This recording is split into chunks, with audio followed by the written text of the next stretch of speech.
I had a nightmare relationship with an older man during college, and it ended when he dropped me like a hot potato when I got cancer. Now I found out I was his affair partner the entire time, and I might see him soon at a work function.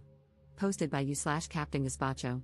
When I, 29F, was 21, I dated a guy who was too old for me.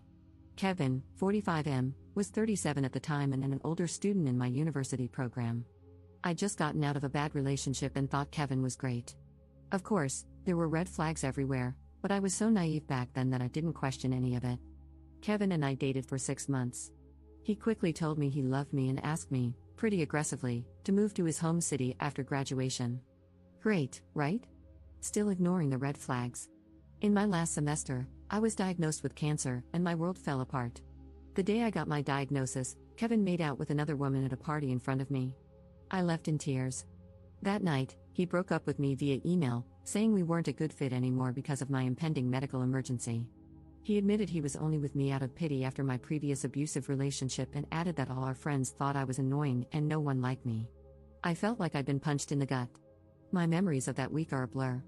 I had to drop out of the semester and take a medical leave of absence. In the meantime, Kevin followed me around campus, demanding to know why I wouldn't talk to him and insisting that I forgive him. I remember looking at him like he was insane. I asked him, "So, are you apologizing for what you did?" And he said, "Of course not, I didn't do anything wrong.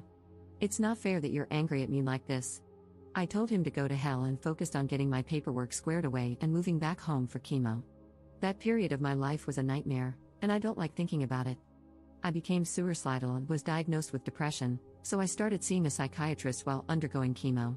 I lost most of my friends, as they didn't know how to deal with my illness. However, a few stuck by me, and they're still my friends today. Some of them are even my colleagues now. In the months after I left school, Kevin badgered me over text, saying he didn't know what happened between us and demanding that I forgive him. In the middle of chemo, I told him I forgave him just to get him to leave me alone. As soon as I forgave him, he vanished, and I never heard from him again. I blocked him on Facebook to ensure he couldn't come back into my life. Later that year, between chemo treatments, I met a strange woman at a university event off campus.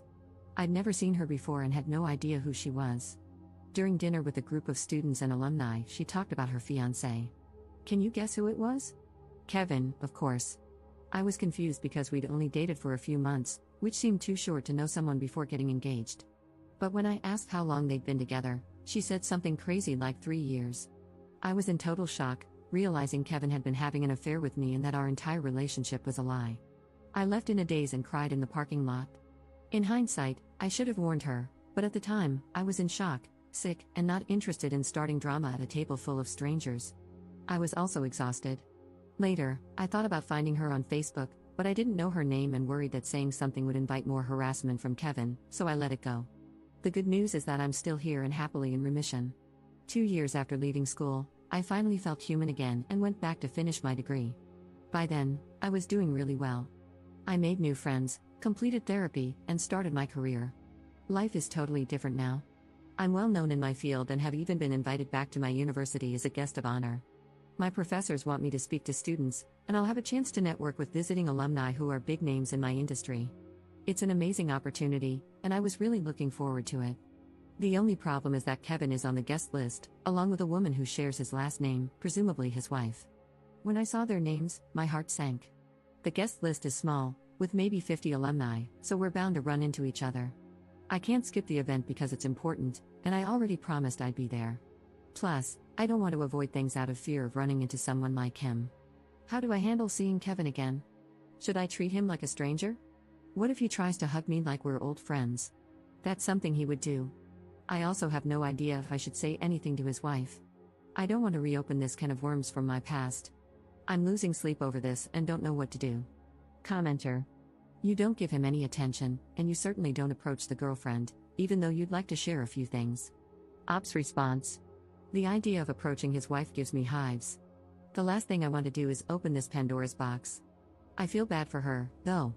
Update 6 months later. Well, thanks for your feedback, everyone. I wanted to give you an update. Something I failed to mention in my last post is that my mom used to teach at my alma mater before she recently retired. She didn't know about my brief relationship with Kevin years ago. After writing my post, I decided to share everything that happened with her. Mom immediately got this weird look on her face and said she knew exactly who I was talking about because he used to teach in my department. She said, "I don't think Kevin will be a problem for you." When I asked why, she said, "Trust me, you'll see. That guy is kind of a loser." So I went to the event, and it was amazing. I took some of the advice here and brought a girlfriend so I wouldn't be alone in case Kevin tried to pull something. I met a bunch of alumni and ran into a couple of people I had lost touch with when I got sick. Everybody was thrilled to hear how well I'm doing, and my speech got an ovation when I was done. Anyway, Kevin showed up with his wife. I don't know how to say this without sounding mean, but he's gotten fat and is going bald.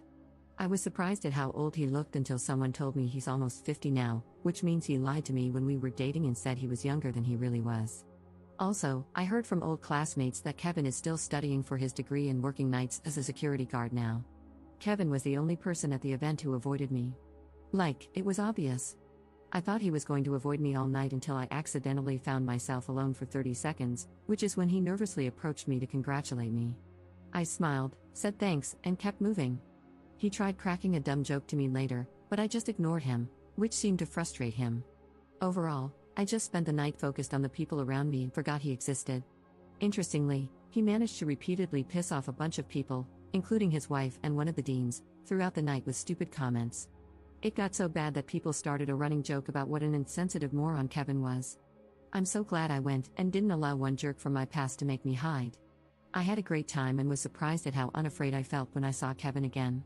The memories from that time of my life were so traumatic, but now he's just some jerk I once knew. I'm not sure now WTF I ever saw in him or why I was ever scared of him.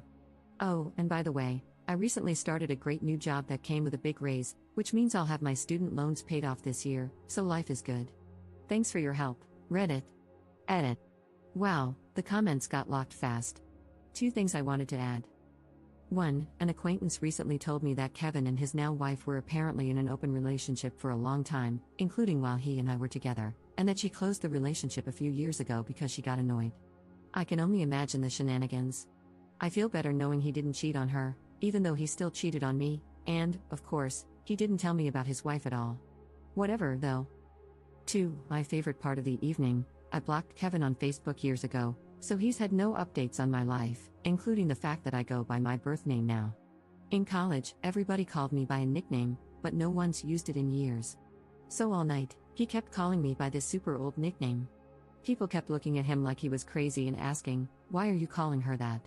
Kevin got super frustrated because he realized everybody was in on some joke he didn't understand. No one would clue him in, I guess. Commenter. Oh, this update gives me life. I'm so happy to hear about your success, congratulations and well done. I'm so glad you are finally able to move on from this idiot. You are clearly 2 very different people. Ops response. It's so obvious now that the only reason we were ever together was that I was young and naive. Now that I'm almost 30, he doesn't make any sense to me. It's so weird and creepy.